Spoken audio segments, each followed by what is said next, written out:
स्वर्ग देखने की इच्छा। एक प्रेरणादायक कहानी। राज बहुत भोला लड़का था। वह प्रतिदिन रात में सोने से पहले अपनी दादी से कहानी सुनाने को कहता था। दादी उसे नागलोक, पाताललोक, चंद्रलोक, सूर्यलोक आदि की कहानियाँ सुनाया करती थी।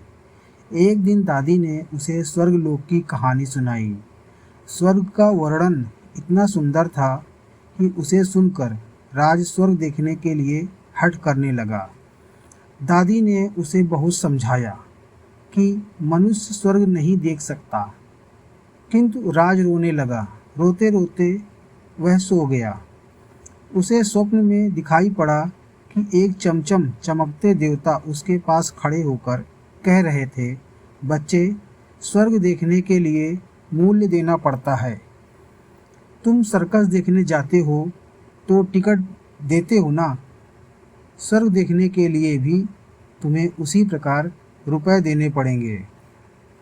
स्वप्न में ही राज सोचने लगा कि मैं दादी से रुपए मांग लूँगा, लेकिन देवता ने कहा, स्वर्ग में तुम्हारे रुपए नहीं चलते, यहाँ तो भलाई और पुण्य कर्मों का रुपया चलता है।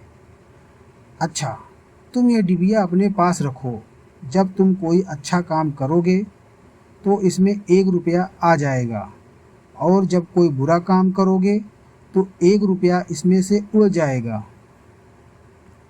जब यह डिबिया भर जाएगी तब तुम स्वर्ग देख सकोगे। जब राज की नींद टूटी तो उसने अपने सिरहाने सचमुच एक डिबिया देखी। डिबिया लेकर वह बड़ा प्रसन्न हुआ। उस दिन दादी ने उसे 1 पैसा दिया। पैसा लेकर वह घर से निकला। एक रोगी भिखारी उससे पैसा मांगने लगा। राज भिखारी को बिना पैसे दिए भाग जाना चाहता था। इतने में उसने अपने अध्यापक को सामने से आते देखा। उसके अध्यापक उदार लड़कों की प्रशंसा किया करते थे। उन्हें देखकर राज ने भिखारी को पैसे दे दिए। अध्यापक ने उसकी पीठ ठोकी और प्रशंसा की।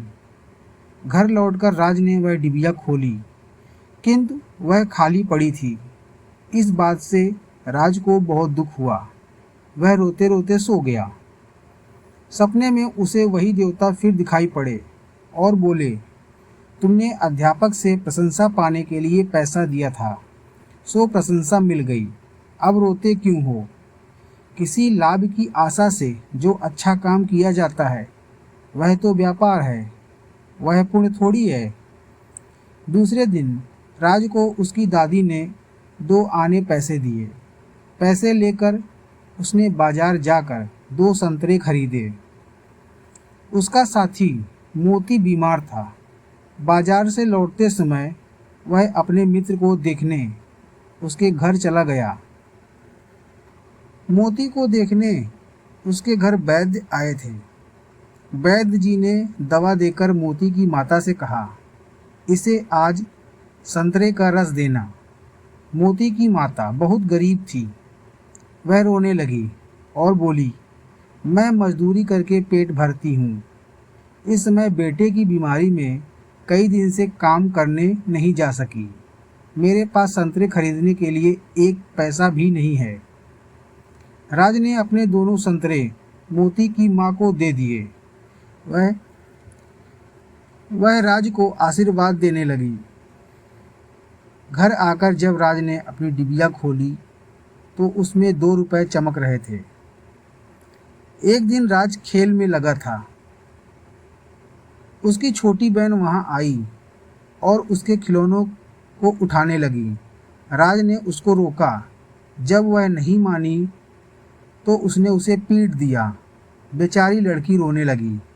इस बार जब उसने डिबिया खोली तो देखा कि उसके पहले से इकट्ठे कई रुपए उड़ जाते हैं। उसे बड़ा पश्चाताप होता है। आगे से उसने कोई बुरा काम नहीं करने का पक्का निश्चय कर लिया। राज पहले रुपए के लोभ से अच्छा काम करता था। धीरे धीरे उसका स्वभाव ही अच्छा काम करने का हो गया। अच्छा काम करते करते उसकी डिबिया रुपयों से भर गई। वह स्वर्ग देखने की आशा से प्रसन्न होता। उस डिबिया को लेकर वह अपने बगीचे में पहुंचा। राज ने देखा कि बगीचे में पेड़ के नीचे बैठा हुआ एक बूढ़ा साधु रो रहा है। वह दौड़ता हुआ साधु के पास गया और बोला, बाबा, आप क्यों रो रहे हो? साधु बोला, बेटा, जैसी डिबिया तुम्हारे हाथ में है वैसी ही एक डिबिया मेरे पास थी। बहुत दिन परिश्रम करके मैंने उसे रुपयों से भरा था।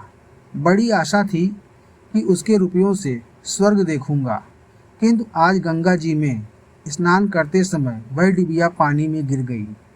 राज ने कहा, बाबा, आप रो मत, मेरी डिबिया भी भरी हुई है, आप इसे ले लो। साधु बोला, तुमने इसे बड़े परिश्रम से भरा है, तुम्हें इसे देने से दुख होगा। राज ने कहा, मुझे दुख नहीं होगा बाबा, मैं तो लड़का हूँ, मुझे अभी बहुत दिनों तक जीना है।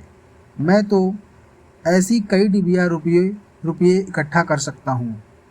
आप बूढ़े हो गए हैं, आप अब दूसरी डिबिया पता नहीं भर पाओगे या नहीं, मेरी डिबिया ले लीजिए। साधु ने डिबिया लेकर राज के नेत्रों पर हाथ फेर दिया। राज के नेत्र बंद हो गए।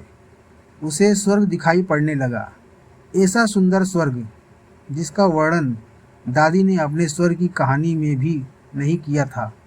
जब राज ने नेत्र खोला तो साधु की जगह स्वप्न में दिखाई पड़ने वाला वही देवता उसके सामने प्रत्यक्ष खड़ा था। देवता ने कहा, बेटा, जो लोग अच्छे काम करते हैं स्वर्ग उनका घर बन जाता है। तुम इसी प्रकार जीवन में भलाई करते रहोगे तो अंत में स्वर्ग में पहुंच जाओगे। देवता इतना कहकर वहीं अदृश्य हो गए। कहानी की शिक्षा, मनुष्य जैसे काम करता है वैसा उसका स्वभाव हो जाता है। जो बुरे काम करता है उसका स्वभाव बुरा हो जाता है, उसे फिर बुरा काम करने में ही आनंद आता है। जो अच्छा काम करता है उसका स्वभाव अच्छा हो जाता है, उसे बुरा काम करने की बात भी बहुत बुरी लगती है। आशा है दोस्तों आपको कहानी पसंद आई होगी। अगर आपको कहानी पसंद आई तो कृपया कमेंट बॉक्स में ज़रूर बताएं कैसी लगी हमारी ये कहानी, और हमारे चैनल को लाइक और सब्सक्राइब करना ना भूलें। धन्यवाद।